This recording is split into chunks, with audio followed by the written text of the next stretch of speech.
Afinal, o que é ter liberdade no espírito? É pular? É rodar?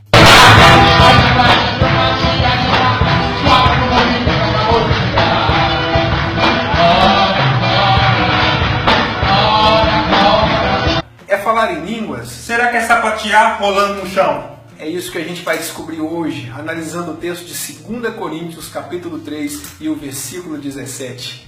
Esse versículo diz: ora, o Senhor é Espírito, e onde está o Espírito do Senhor, aí a liberdade. Bom, Bruno, o raciocínio comum do entendimento desse versículo é que onde há o Espírito do Senhor, aonde há o Espírito de Deus, ali, seja num culto, numa reunião pública, não interessa onde for, há sim a liberdade, ou seja, essa liberdade de agência. E por mais que pareça estranho, grotesco, as coisas que o Espírito Santo realiza, são atribuídas a esse versículo, pois aonde há o Espírito de Deus, há liberdade. E é por isso que estamos aqui hoje para analisar o contexto dessa passagem. Será que está falando realmente de algo no culto, ou será que Paulo estava querendo escrever outra coisa? Ou seja, nos desafiamos mais uma vez, como sempre, toda semana, a interpretar esse versículo, a ir para o contexto desse versículo, porque nós estamos aqui para fazer isso mesmo, para ir para o contexto. Então, vamos para o contexto. Roda a vinheta.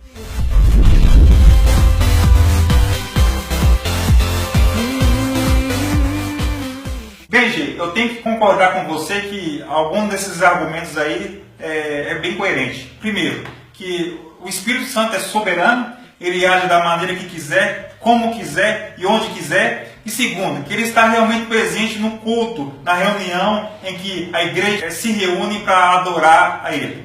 Não estamos aqui limitando o poder do Espírito Santo.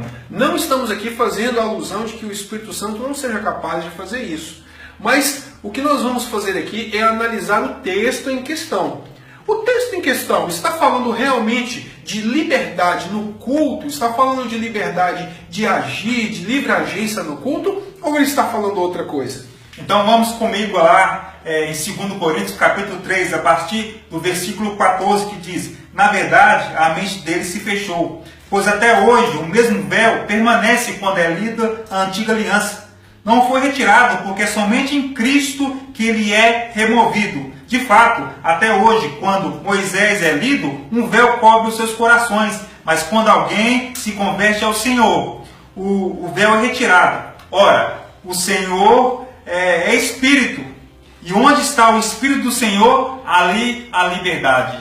Interessante, Bruno. Paulo estava falando aqui a princípio não de um culto ou de uma reunião. Paulo estava falando que quando os judeus se reuniam nas sinagogas ao sábado, eles liam a antiga aliança, a lei. Eles não viam o Messias, eles não conseguiam enxergar Jesus Cristo ainda. E quando eles se convertiam a Jesus, quando eles entendiam isso, uma fé era gerada no seu coração, esse véu de ignorância, esse véu de falta de entendimento era retirado, e agora eles tinham liberdade de ver Jesus sendo revelado nas Escrituras. Exatamente, Bruno. Para até ficar um pouco mais fácil essa explicação, era como se quando eles fossem ler as Escrituras, eles não conseguissem enxergar a Cristo nas Escrituras do Antigo Testamento. Por quê? Porque estava posto sobre eles a vinda da lei. A vinda da lei estava sobre os seus olhos. Mas como o Bruno disse, quando essa pessoa cria no Messias, que Cristo gerava fé nessa pessoa e ela cria no Messias, essa vinda era retirada de sobre os seus olhos. E agora ela enxergava Cristo, prefigurado aí no Antigo Testamento. E para poder complementar aqui, Deus não se contradiz em sua palavra. Ele mesmo a revelou, ele mesmo inspirou homens para nos dar a instrução de como um culto deveria ser feito. Paulo escreve que nosso culto deve ser racional, ter ordem e decência. E um dos frutos do Espírito Santo, lá em Gálatas 5:22, é o domínio próprio. Então, quando a gente cultua, quando a gente é um espiritual, a gente consegue estar totalmente embasado no culto que agrada a Deus. Exatamente. Paulo também, quando escreve a Timóteo, no capítulo 1, versículo 7, na segunda carta, ele diz que sim, ele é um espírito de moderação, ele é um espírito de decência, ele é um espírito que tem bom senso. Ou seja, o Espírito Santo de Deus é um espírito de organização. organização e de moderação. Então, ser espiritual vai muito mais além do que a gente descreveu aqui. Seja rolar, seja fazer coisas esdrúxulas no culto, seja sapatear como a gente é acostumado a ver. Deixa o menino rodar. Então deixa o menino rodar. Deixa o menino.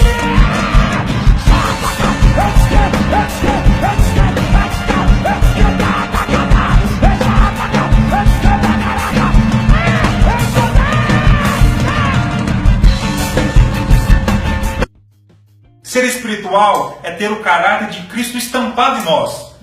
É ter o fruto do Espírito exercido em caráter no nosso dia a dia, no nosso relacionamento familiar, no nosso relacionamento social, no nosso relacionamento em termos amplos. Porque o Evangelho não somente age de uma maneira pequena, mas é algo muito maior, é algo que abrange muito. Exatamente. Eu até costumo dizer o seguinte, Bruno.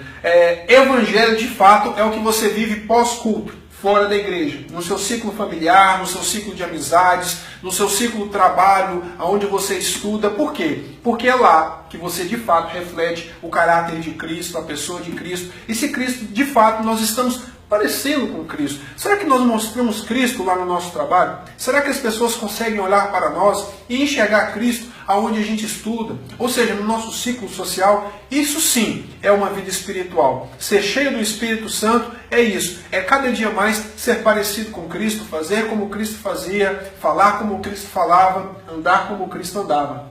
E para finalizar, Gê, toda vez que você for ler agora 2 Coríntios capítulo 3, versículo 17, essa liberdade está falando da liberdade que o Espírito nos dá a enxergar Cristo, tirar a venda dos olhos, tirar essa venda da ignorância, do fardo, porque agora Cristo vem trazendo um ministério diferente, um ministério de misericórdia, um ministério de graça, um evangelho que nos transforma de dentro para fora.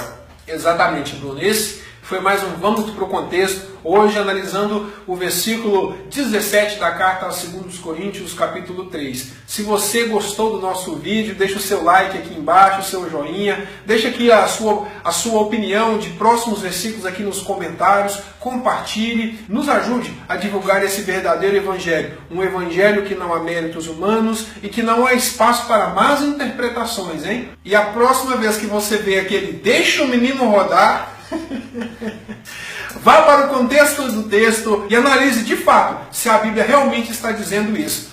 Agora, se o menino quiser rodar, se o menino quiser sapatear, se o menino quiser rosnar que nem um cachorro, pode deixar, mas não venha me dizer que ele tem base bíblica de 2 Coríntios capítulo 3, 17, para dizer que ele tem liberdade a fazer isso. Pois a gente disse que essa liberdade é a liberdade de enxergar Cristo. Exatamente. Gente, muito obrigado. Vocês que têm visto os nossos vídeos, muito obrigado mesmo. Foi até surpreendente o número de visualizações que nós tivemos aí nos últimos 2 vídeos. Muito obrigado. Agradecer aí as 15 mil pessoas, Bruno, que estão com a gente lá na página. A gente tem pessoas lá de mais de 15 países, de todos os estados do Brasil. E a gente é muito grato. E dizer que isso é para a glória de Deus. Dizer que todo esse investimento que a gente tem feito é para a glória de Deus. E que você nos ajude, curtindo e compartilhando. É isso aí, gente. Muito obrigado. Até mais. Até mais.